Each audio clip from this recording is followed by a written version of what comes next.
Today we are going to do something really special, and we are going to go through this magazine, which is the 1917 edition of the Saturday Evening Post, with one of the iconic illustrations on the front from Norman Rockwell. Having been established by Benjamin Franklin, gone through a lot of ups and downs. A little bit different of a setup. We got gonna do the top-down camera here and use some materials to make sure that we preserve this magazine when we take it out. So first we'll cover that, and then we're gonna go through step by step and see what you think. Alright, so the first thing that you're going to want to make sure that you have is some cotton or synthetic cotton blend or something like that. These kind of cotton gloves, so that when you're touching all over the magazine, you're not potentially damaging it with any like oils from your hands or dirt from your hands. You can just get these on Amazon. I'll link them below for you. And then another thing that you want to make sure is that you have some kind of wedge mechanism here. So you can see that this foam block is triangular, right? This is just a yoga mat on Amazon. And the reason that we want this is when we're opening the book, we want to protect the spine here. It's so old and fragile. The last thing you would want is for it to come apart. I actually had a magazine that was given to me, not well taken care of, and it completely split in half. And I took it to a refurbishment shop, and there was nothing they could do. It was completely broken in half. So you can get these wedges on Amazon. I'll link those too. It's $20 if you find yourself in the possession of a dope magazine like this. If you try to get like a legit one like they have at the Folgers Library, the Shakespeare Folgers Library, where I did some studying, they have ones, but they're like $200 to $300. I don't really know why, but they come in like different blocks of foams to protect the spine and whatnot. I don't think you need any of that. You just need to make sure that you don't lay it flat, because it will start to damage the binding. And then the last piece of the puzzle is when you're not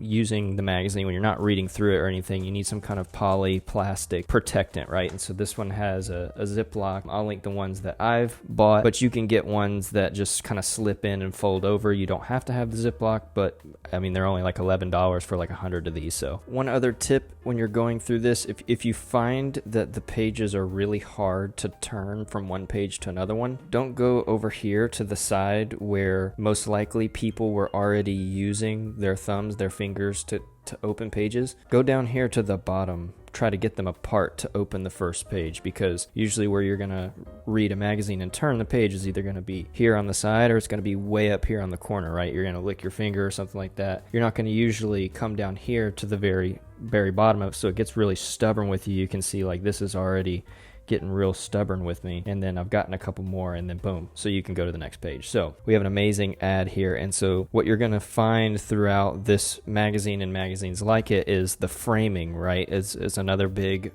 part of the heritage or vintage aesthetic, is the framing here. Shout out Heritage Type. They're going to give you all these kinds of really pretty banners and stuff like that. Think about how long this took to orchestrate, because there was no Illustrator, there was no Photoshop, there was no let me paste this image I got from Shutterstock onto this. These people were drawing, and if you want to learn a lot more about letters, this book is particularly helpful, talking through the Speedball textbook, and it's going to go through like kind of the evolution of lettering with the Speedball pen that came out, so that you could write, so that these people could do these ads fast, right? These letters taken individually maybe not look super amazing, but in context and laid and overlaid with each other, they're going to look pretty amazing. So here we have a Soul ad, which is, we've got more framing, then we've got additional framing, very similar to the other one, and then we have these amazing illustrations with microscopes kind of right up on the sole. So you're going to see a couple of these Soul ads for your shoes. You're going to see some amazing lettering, a slanted style of lettering with a more like rugged serif style underneath here to catch your attention, right? And then you have this little badge down here. So you've got different subsets of the logos or the badges that you're going to see, and you'll see a couple of places where the ad will say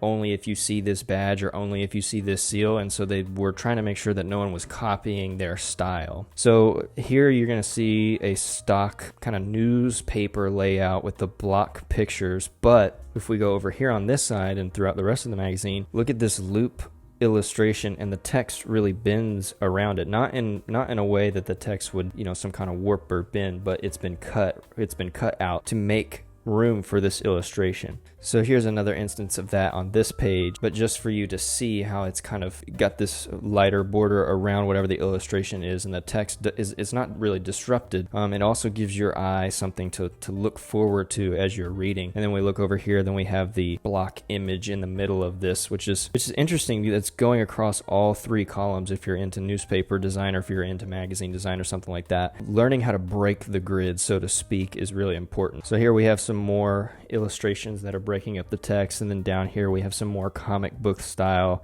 some North America. We've got the Sam's hat here going on right here, the Uncle Sam's hat. All right, so again, we have some more broken up illustrations. We have this is a good example of varying layout styles. So we have a box here with some text underneath, but then we have a more kind of broken up illustration, this hoop aspect, whereas we have more of a box here, but both work together. They don't really distort your eye at all. And if we move over here, we have the Sonnets of the German Spy, which is, just little sonnets, but then we have a massive illustration that goes through all 3 columns. But imagine how fast these people had to illustrate this stuff to get on a Saturday, on a Saturday publication. They had 1 week. Broken up, full scale hero here, little image, little image, little image, little.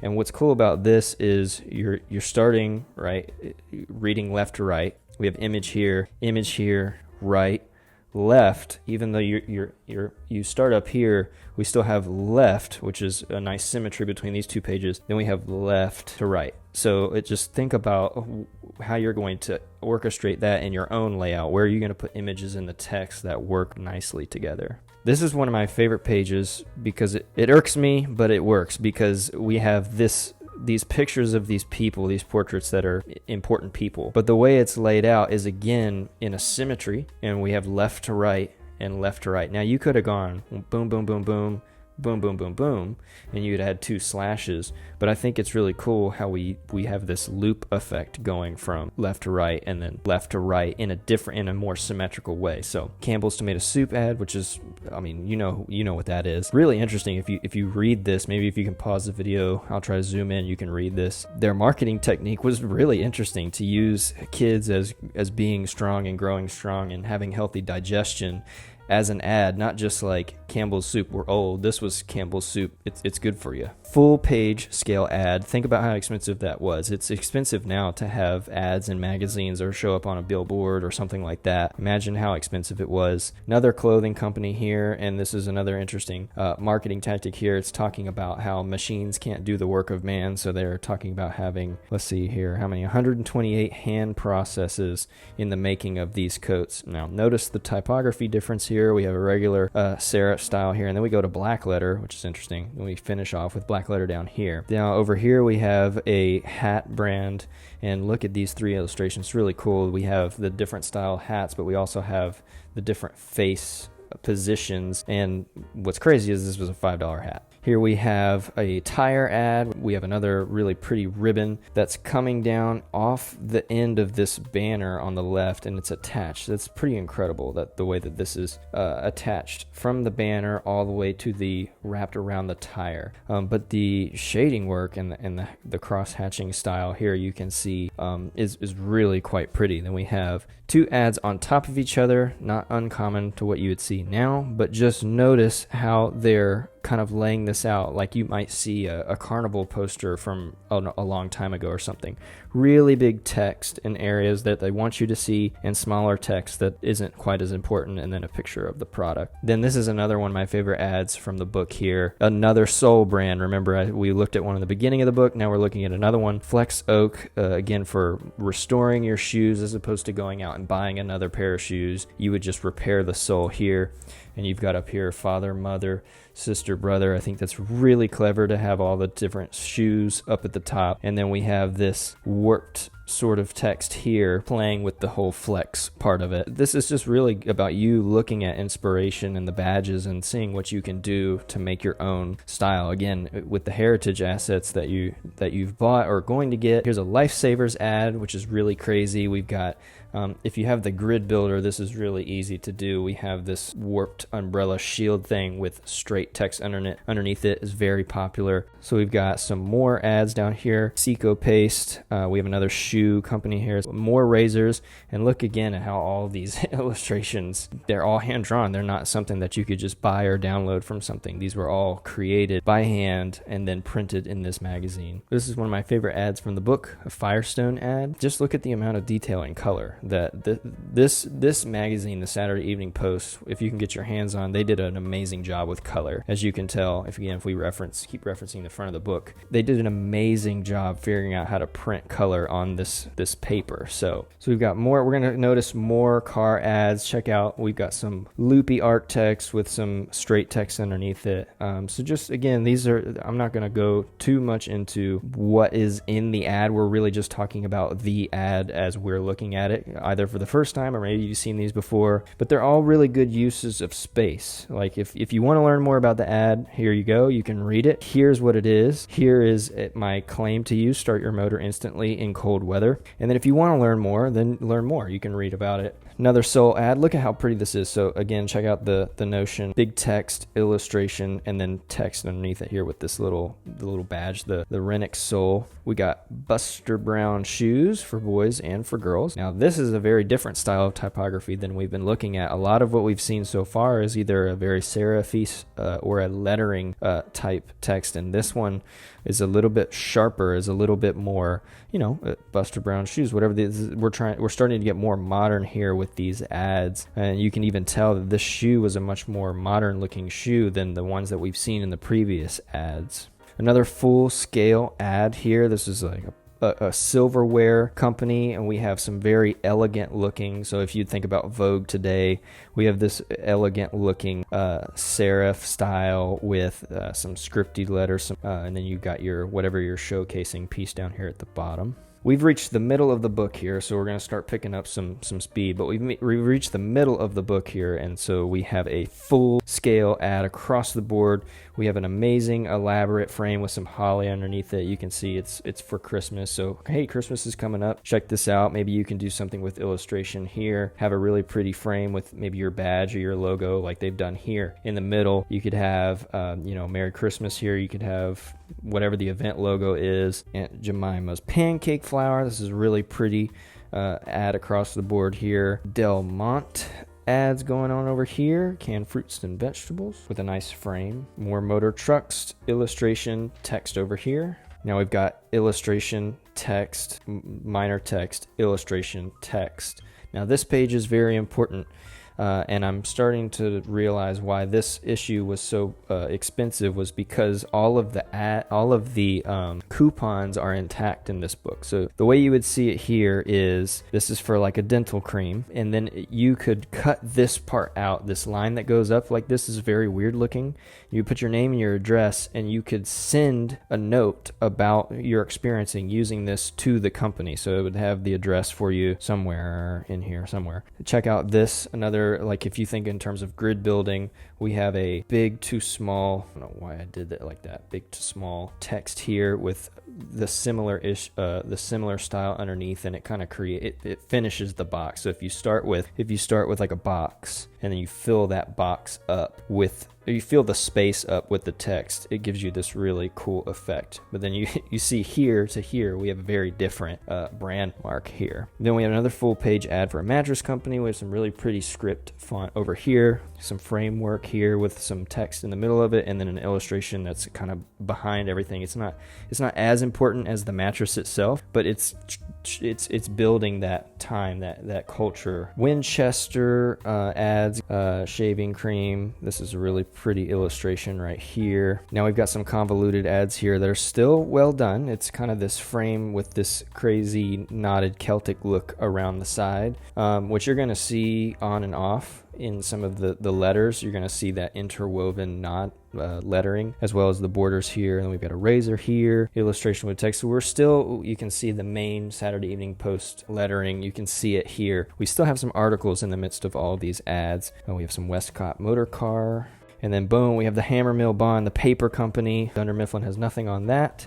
This is an amazing looking ad. You've got the office, so you've got what you'd be using it for. It gives you an example of a receipt. You've got your staple logo there, the Hammermill Bond utility business paper. More shoe ads, more overcoat ads. Here we've got a compass ads. First time I was looking at that, I must have skipped this page. Some crazy lettering here. This is another tactic that you might use in books or articles or a novel or novella or something, that maybe the first letter is huge. We got this very decorative or filigree A for American, and then we're going on with the rest of the article there. Ever Ready safety razor, that's another dollar brand razor that we've seen. There's a couple others that we've already looked at ahead of time. We have this really pretty case. I really like the stitching look of this circle that was illustrated here with the eagle kind of sitting on top of it.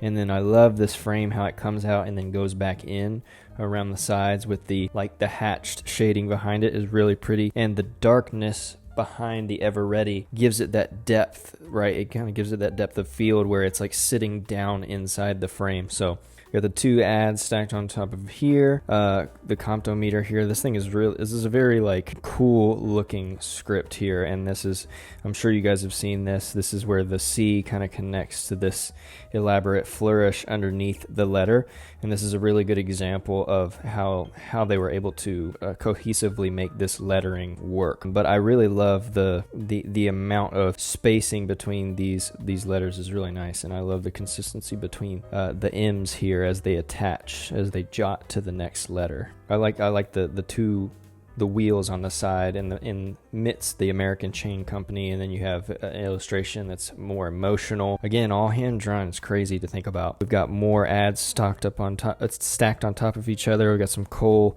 talking about heat regulators here, shoe, and then we've got that Emerlite desk lamps. I don't know if you guys have looked into those, but those that when you see, I don't know if you guys watch, it's something like the Peaky Blinders or something like that, and you see those those really cool lamps that have that hoop with the green on it. My dad actually had one of those. They're super cool, and they're just really stylish, and they give that kind of elegant office look. We said we were going to talk about space a little bit, and so this, depending on your preferences, this works and it doesn't work. The only thing I think personally that would be is weird about this is how this $100 is floating over here by itself. Like to see it here, or maybe next to the watch. That's the only part of this orchestration I think is a little bit strange when we look at some of the other ads, and if this was like maybe a little bit more hatched out. Like I was saying, like something more refined of an illustration like this almost looks like a photo. That might debatably actually be film. You can see the shadow here unless someone really drew that in.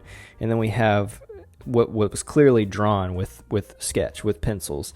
Like this, they're just not even the same ballpark in terms of detail or texture. So what I love about the socks here, the hosiery, is the lettering that's on each one with these little badges here. It's just incredible. Not only for them to do that, but to illustrate that in this ad is pretty incredible. A billiards brand here. Check out the ad over here on the right. So you would cut around that, fill out your information. Cigar ad over here. You can check out the shading of the lettering. So we've got this hatch style down, and then we have like really deep shading on the insides of the letter. So if you were thinking about how light was hitting, it would be coming from this direction, so that the lettering is casting a shadow back. Everybody knows this, I hope. At least at some point they've seen a Kellogg's cereal of some sort. This one is for the toasted cornflakes, and just look how different, how old that is. I mean, obviously at the time it wasn't old, so I don't know why I'm saying it like that, but I guess I should say look how vintage that is, with the text heavy, very similar to how it is now, but we have a little bit more illustration in the Kellogg's brand. Having your gaze go towards the box, the gaze is going towards, or your focus I should say is going to the framed illustration of this child eating cereal from this bowl. And also important to note that this bowl is huge. Look in the scale. If we take how wide the bowl is and put it against his head, it's almost the same, if not more. So they really want you to understand and think about how great this cereal is, right? This kid's just killing this huge bowl of cereal here. So we've gone through this magazine, and we have the back cover here with we saw that the silverware brand in the about the middle area of this book. And again, this cover was made by Norm Norman Rockwell, he did about 320 plus illustrations in this style that you see here, starting around, I think it was 1916, 1915 area is when he started getting commissioned to do these really beautiful covers. And so you can see that beauty continues throughout the rest of the magazine. And so again, we didn't really get into too much history in terms of typesetting and how this was founded. Obviously it was founded by Benjamin Franklin, but you know, there's a lot of history. This magazine actually had a lot of ups and downs. It almost failed a couple times, and it was bought out and it was repurposed. It didn't look like this. It was actually just heavy text across like tons of columns. It didn't have any cover or anything. But what's crazy is that it remained 5 cents a count, but it actually costed 20 to 40 cents depending on how thick, how many pages. Some are thinner, some are thicker. It costed 20 to 40 cents to actually make this, but it stayed 5 cents for the subscriber, and that's because of all of the ads that you see in here. So this is kind of the front of changing the marketing scheme to I'll accept money for advertisements. I'll put the advertisements in the magazine, and that's how I'll make my money and pay for the magazine. So that's all for this one. I hope that you found some inspiration. Again, feel free to go back, pause, screenshot, do what you want to do, and if you do end up using them or recreating them, definitely tag me on Instagram at SwagTalksDesign. Hit me in the comments. Let me know thoughts. Let me know what you have to offer, your knowledge. I know there are plenty more people and more knowledgeable than me to talk about old magazines and stuff like that. I just think they're amazing, and just to see the amount of detail that was drawn, pretty incredible how fast people were able to kind of crank out these ads and crank out these articles. Let me know your thoughts down below, and I will see you in the next video.